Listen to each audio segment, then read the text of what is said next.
આજે સૌથી મોટો મહાસંગ્રામ છે આઈપીએલ નો ચેન્નઈ અને આરસીબી વચ્ચે. ચેન્નઈ અને આરસીબી તો પછી તમને મગજમાં આવે, પહેલા મગજમાં આવે ધોની વિરુદ્ધ કોહલી. એક નિવૃત્તિ લઈ લીધી છતાંય 5 કે 6 વર્ષથી રમી રહ્યો છે આઈપીએલ MS ધોની, અને એક સામે વિરાટ કોહલી. આઈપીએલના સૌથી વધારે હિસ્ટ્રીમાં રન કર્યા છે, 8,000+. એકમાત્ર એવો બેટ્સમેન છે જેને 8,000+ આઈપીએલ રન કર્યા છે. બીજો એક પણ બેટ્સમેન એવો નથી જેને 7,000 સુધી પણ રન કર્યા હોય. અને એક બાજુ ચેન્નઈ સુપર કિંગ્સ પાસે 5 ટ્રોફી છે, બીજી બાજુ આરસીબી પાસે એક પણ ટ્રોફી નથી, છતાં પણ બંનેનું ફેન ફોલોઈંગ એકબીજાને ટક્કર આપે એવું છે. આજે એક વસ્તુ ખાસ જણાવવાની છે તમને બધા મિત્રોને કે જેવો તમે વિડીયો જોવાનું ચાલુ કરો ને, આ વિડીયો એટલે પહેલેથી છેલ્લે સુધી અંત સુધી જુઓ અને વિડીયોને લાઈક કરવું, અને વિડીયો વિશે તમારો કોઈ પણ પ્રકારનો પ્રતિભાવ હોય ખાસ મને કોમેન્ટ દ્વારા જણાવો કે આ વિડીયોનો કયો પાર્ટ તમને સૌથી વધારે ગમ્યો અથવા કઈ વાત તમને સૌથી વધારે સારી લાગી. ખાસ કોમેન્ટ કરીને જણાવજો અને વિડીયોને લાઈક કરજો. અને તમારા આવા બીજા કોઈ ગુજરાતી ક્રિકેટના ફેન હોય, ગુજરાતી વિડીયોના એનાલિસિસના, એમને ખાસ આ વિડીયો શેર કરજો. ખૂબ ખૂબ આભાર. હવે વિડીયો કન્ટિન્યુ જુઓ.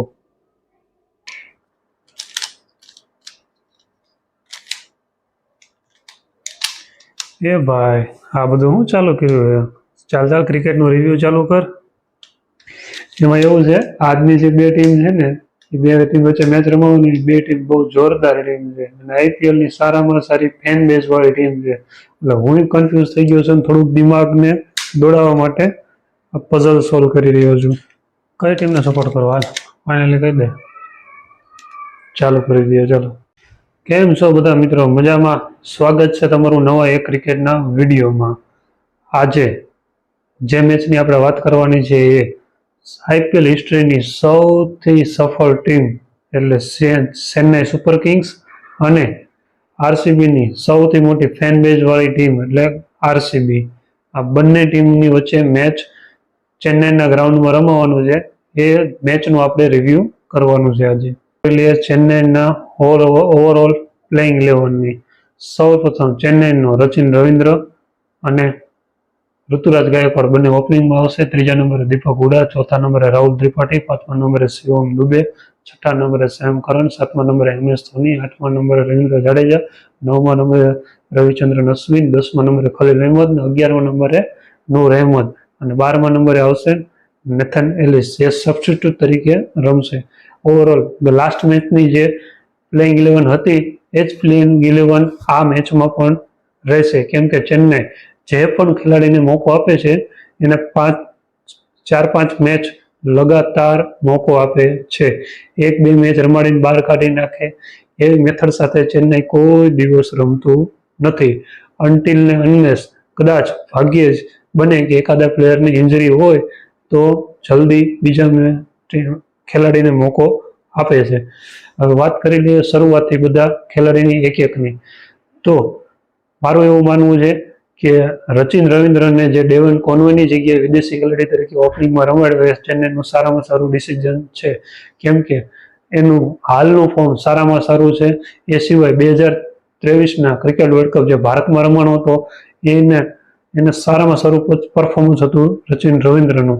અને પહેલી મેચમાં ચેન્નઈને મુંબઈ સામે જીતાડવામાં સૌથી વધારે મહત્વનો ભાગ બેટિંગમાં રચિન રવિન્દ્રનો હતો, કેમ કે રચિન રવિન્દ્ર શરૂઆતમાં ફાસ્ટ બોલરને પણ સારી રીતે રમે છે અને પાવર પ્લે પૂરો થાય પછી સ્પિનરને પણ સારી રીતે રમવાની ક્ષમતા ધરાવે છે. હવે રચિન રવિન્દ્રની સાથે જ એના ઓપનિંગ પાર્ટનર તરીકે મુંબઈ સામે ચેન્નઈ રાહુલ ત્રિપાઠીને રમાડ્યો હતો, પણ એની જગ્યાએ એના કેપ્ટન ઋતુરાજ ગાયકવાડને રમાડે તો સારામાં સારો ઓપ્શન રહે. ઋતુરાજ ગાયકવાડને જ ઓપનિંગ કરવી જોઈએ. રાહુલ ત્રિપાઠી ત્રીજા નંબરે ઓકે છે, ચાલે, કોઈ પ્રોબ્લેમ નથી. પછી આ થઈ ગયા ટોપ 3 ખેલાડી. પછી ચોથા નંબરે દીપક હુડા આવી શકે. આ એ જ દીપક હુડા છે જે ઓફ સ્પિન બોલિંગ પણ નાખી શકે છે. અને તમને કોઈને યાદ હોય તો ઇન્ડિયાની ટીમમાં જ્યારે આ દીપક હુડા રમ્યો હતો ત્યારે એનું ઓપનર તરીકે રમીને સદી પણ ફટકારેલી છે. એટલે સ્પિન બોલિંગ પણ સારી રીતે રમી શકે છે અને ફાસ્ટ બોલિંગ પણ સારી રીતે રમી શકવાની ક્ષમતા ધરાવે છે. કોણ? દીપક હુડા. પછી આવશે એમનો સૌથી સારામાં સારો ફિનિશર કહી શકો એવો શિવમ દુબે, જે સ્પિનરને સારામાં સારા એંગલથી સિક્સર ફટકારી શકે છે. કોણ? શિવમ દુબે. આ Shivam Dube part time fast bowler પણ છે અને સાથે સાથે બેટિંગ પણ સારામાં સારી કરી શકે છે, ખાસ કરીને મિડલ ઓવરમાં. પાવર પ્લે પૂરો થાય પછી શિવમ દુબે મિડલ ઓવરમાં રન રેટ હેઠી ના પડવા દે, માપમાં જ રાખે રન રેટને.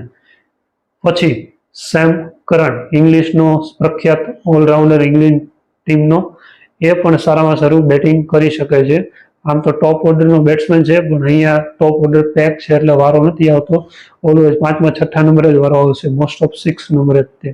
એ સારામાં સારી ઓપનિંગ સ્પેલ પણ નાખી શકે છે બોલર તરીકે અને ફિનિશિંગ પણ કરી શકશે. પછી આવશે રવિન્દ્ર જાડેજા, બેસ્ટ ફિનિશર છે, સાથે સાથે સ્પિનર પણ છે. આ જ રવિન્દ્ર જાડેજા જે સારામાં સારો અત્યારે વર્લ્ડ ક્લાસ ફિલ્ડર પણ છે, એટલે આ એની ટોપ 7 ફિક્સ રહેશે ચેન્નઈની.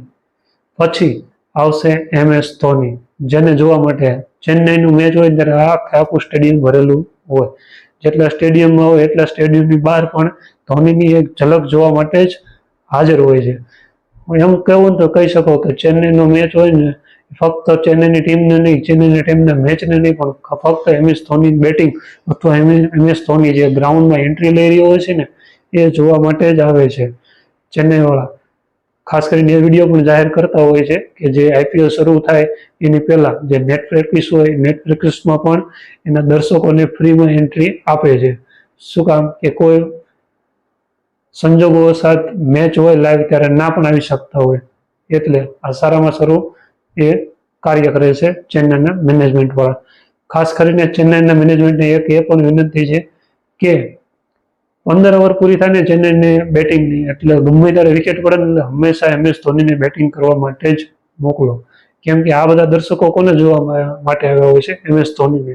તો MS ધોની જેટલું જલ્દી બેટિંગ કરવા આવે ને અને રમે ને, એટલા બધા દર્શકો જે જોવા માટે આવેલા હોય ને એનું મનોરંજન પૂરું પડે. પછી બેટિંગ કરવા માટે આવશે ઓલરાઉન્ડર જ કહી શકો રવિચંદ્રન અશ્વિન. એ આમ ગમે ત્યારે ઓપનિંગમાં પણ બેટિંગ કરે છે, પણ અત્યારે ઓપનર ને આ બધું ટોપ 7-8 ખેલાડી ફિક્સ છે, એટલે પછી બેટિંગ કરવા આવશે રવિચંદ્રન અશ્વિન.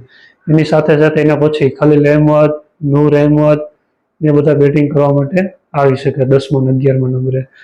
12મા ખેલાડી તરીકે નાથન એલિસ પણ રમવાનો છે ચેન્નઈ સુપર કિંગ્સ, જે મુંબઈની સામે રમ્યા હતા એવી જ રીતે આમાં પણ.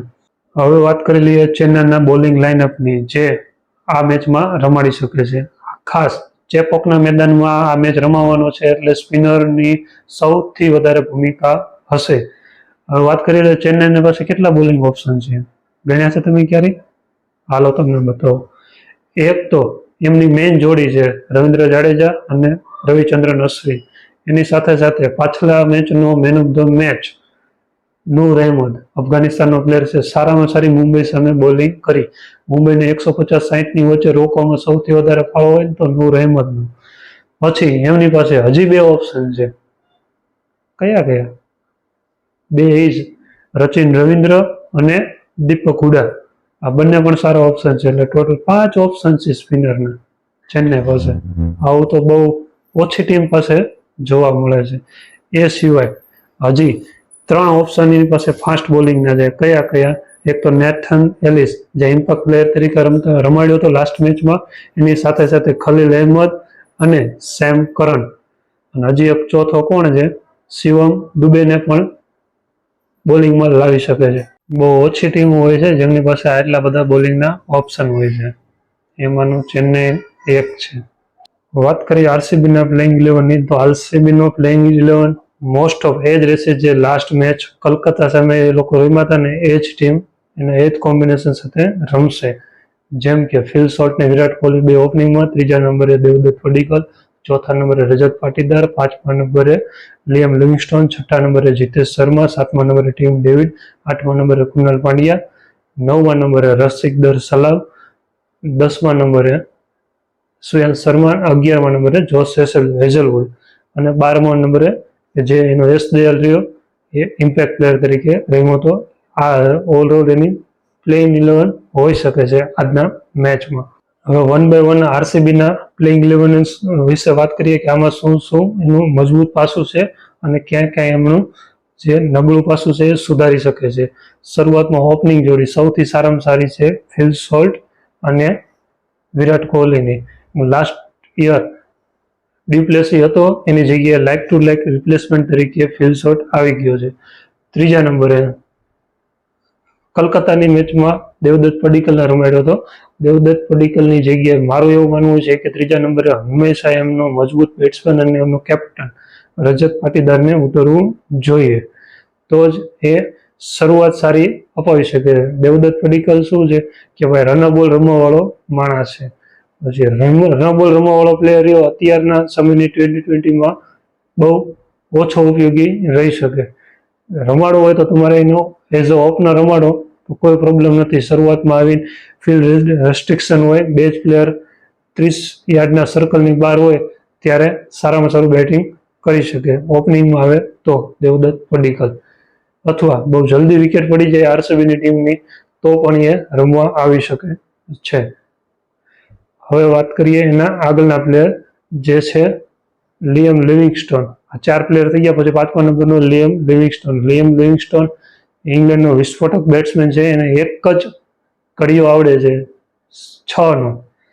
આવ્યો નથી દડો, જરાક એની રેન્જમાં આવે ને શોર્ટ બોલ હોય કે બેટ પિચ દડો હોય, દડો બાઉન્ડ્રીની બહાર જ ફટકારવાની કોશિશ કરે, બેટ પણ એવું જ સ્વિંગ કરે. પછી એનો wicket keeper batsman Jitesh Sharma આવે છે. જીતેશ શર્મા એ જ છે જે લાસ્ટ યર પંજાબની ટીમમાંથી રમ્યો હતો અને ભારતમાં પણ રમી ચૂક્યો છે 2020 ટીમમાં. સારામાં સારું ફિનિશિંગ કરે એવી કાબિલિયત વાળો પ્લેયર છે જીતેશ શર્મા. બસ એને મોકા વધારે આપવાની જરૂર રહેશે આરસીબીની ટીમને. આરસીબીની ટીમે આટલો ખર્ચો કરીને લીધો છે, ખાસ કરીને બધા મેચ રમાડજો તો પોતાની દમ ઉપર નહીં મેચ પૂરા થયા ને એવા મેચ પૂરા કરીને બતાવશે જીતેશ શર્મા. યાદ રાખજો આ મારી વાત. પછી આવશે એનો નેક્સ્ટ પ્લેયર ટીમ ડેવિડ, જે એમને લાઇક ટુ લાઇક રિપ્લેસમેન્ટ તરીકે જોઈ શકો તમે. ટીમ ડેવિડ મુંબઈ પાસેથી લીધો હતો એમને. ગયા વર્ષે જે મુંબઈની ટીમમાં રમતો હતો ટીમ ડેવિડ, એ આ વર્ષે બેસ્ટ ફિનિશિંગ કરશે આરસીબી તરફથી. એ લિવિંગસ્ટન જેવું જ ખાતું છે. આવ્યા બેટ સ્વિંગ કરવાનું, આવી જાય તો આવી જાય એના જેવું. સામે બોલરનો દી ખરાબ હોવો જોઈએ. બોલરનો દી ખરાબ હોય એટલે ટીમ ડેવિડનો દી હોય ને હોય જ. પછી એનું નેક્સ્ટ પ્લેયર આવશે ઓલરાઉન્ડર હાર્દિક પંડ્યાનો ભાઈ Krunal Pandya. Left handed batsman છે, સારું એવું ફિનિશિંગ કરી શકે છે. આમ તો ટોપ ઓર્ડરનો બેટ્સમેન છે પણ ફિનિશર તરીકે આરસીબીની ટીમમાં રમશે. સારામાં સારું ફિનિશિંગ કરવાની ક્ષમતાવાળો પ્લેયર છે. બહુ ઓછી આશા રાખવી, પણ કોઈ જ્યારે આખી ટીમ નહીં ચાલે ને ત્યારે મારો વાત લખીને રાખજો કે તેદી કૃણાલ પંડ્યા ચાલશે. હવે વાત કરીએ એક નેક્સ્ટ પ્લેયર 8મા નંબરે જે રસિકદર સલામ રમવા આવશે ને, મારું માનવું એવું છે રસિકદર સલામના બદલે આરસીબીએ ભુવનેશ્વર કુમારને પ્લેઇંગ 11માં રમાડવો જોઈએ. કેમ કે ભુવનેશ્વર કુમાર બોલિંગમાં સારામાં સારું એક્સપિરિયન્સ ધરાવે છે અને એટલીસ્ટ શરૂઆતની 6-7 મેચ તો રમાડવો જ જોઈએ, તો આરસીબીનું બોલિંગ લાઇનઅપ વ્યવસ્થિત સેટઅપ થઈ જાય. પછી આવશે જોશ હેઝલવુડ, યશ દયાલ અને સુયાંશ શર્મા. આ 12 પ્લેયર રમવાના હોય છે.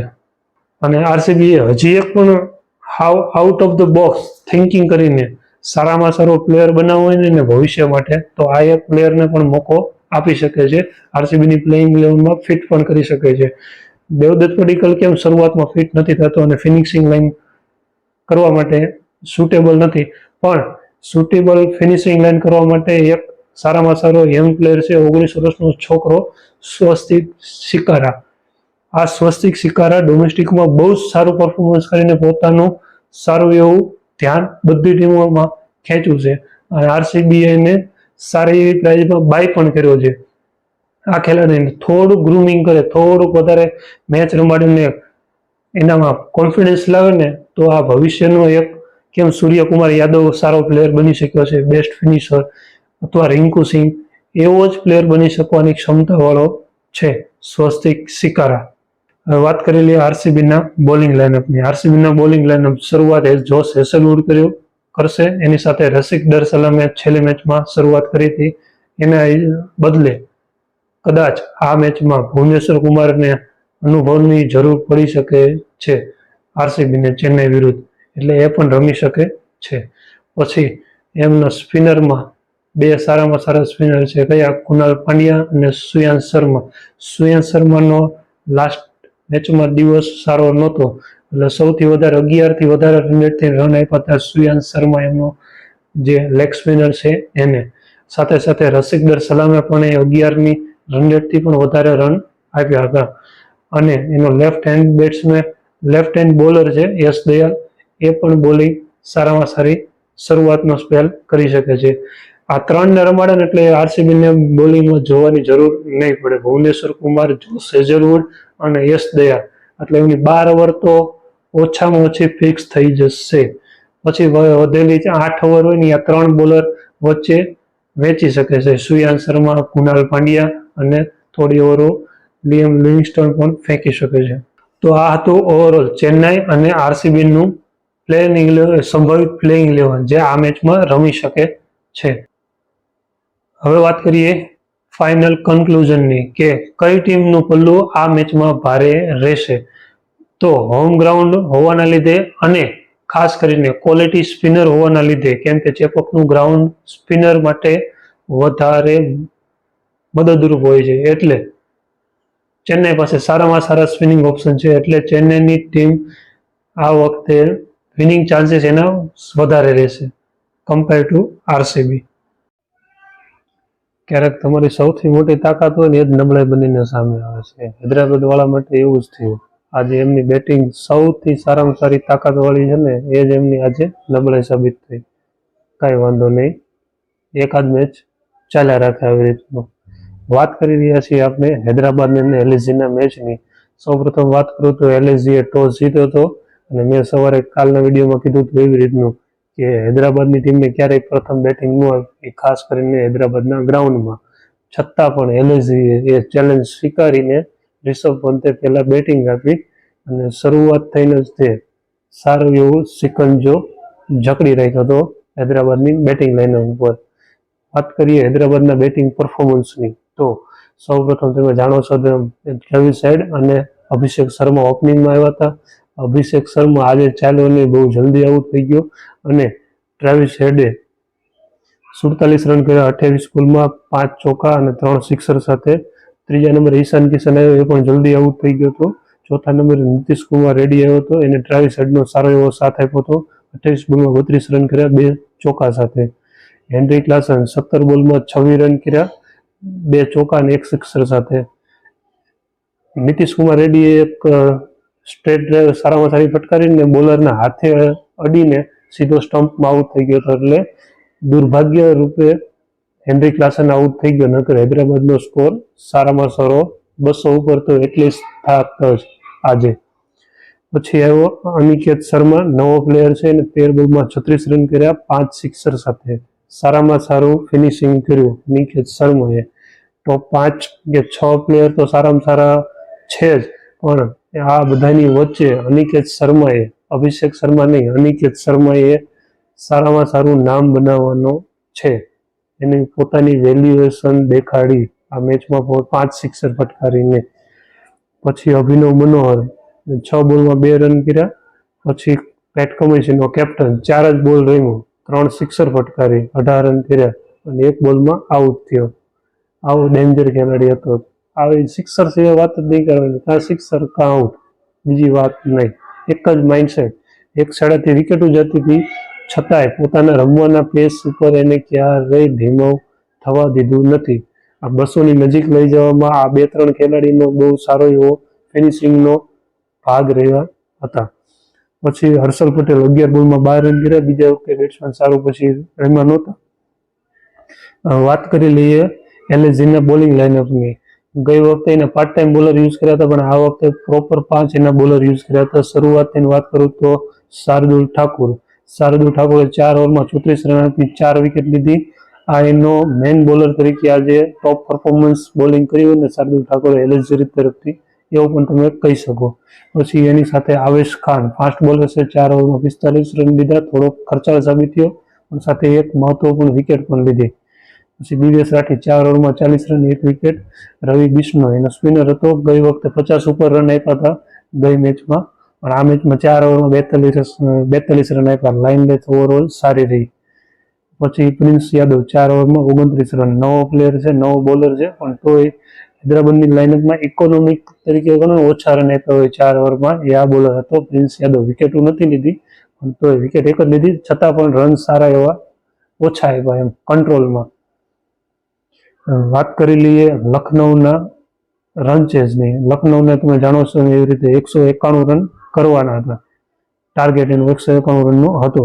ઓપનિંગમાં હતા મિચેલ માર્શ અને એડન માક્રમ જલ્દી આઉટ થઈ ગયો, પછી ભાગીદારી કરી હતી નિકોલસ પુરન અને મિચેલ માર્શે શરૂઆતમાં બોલ ઓછા રમવા મળ્યા હતા, બધી સ્ટ્રાઇક રાખતો હતો કોણ? નિકોલસ પુરને 26 બોલમાં 70 રન કર્યા, 6 સિક્સર અને 6 ચોગ્ગા સાથે સારામાં સારી શરૂઆત અપાવી દીધી હતી. 10 ઓવરમાં 120 પ્લસ સ્કોર કરી નાખ્યો હતો એલએસજીનો, અને ત્યાં જ અડધો મેચ ફિનિશ કરી નાખ્યો નિકોલસ પુરન એકલા હાથે જ છે. પછી તો એમને બધાને ખાલી ફિનિશિંગ લાઇન પાર કરવાની હતી બાકીના બધા બેટ્સમેને. પછી સાથમાં નિકોલસ પુરન આઉટ થઈ ગયો ને પછી મિચેલ માર્શ અને રિષભ પંત વચ્ચે થોડીક પાર્ટનરશિપ થઈ. રિષભ પંત આજે થોડું વધારે ન રમ્યો, 15 બોલમાં 15 રન જ કર્યા, પણ એક સિક્સર ફટકારીને બેઠા પગ એક બાજુ બેહીને પછી સિક્સર ફટકારીને જોવાલાયક હતી. ઓપનિંગમાં મિચેલ માર્શે 31 બોલમાં 52 રન કર્યા, 50 ફટકારી.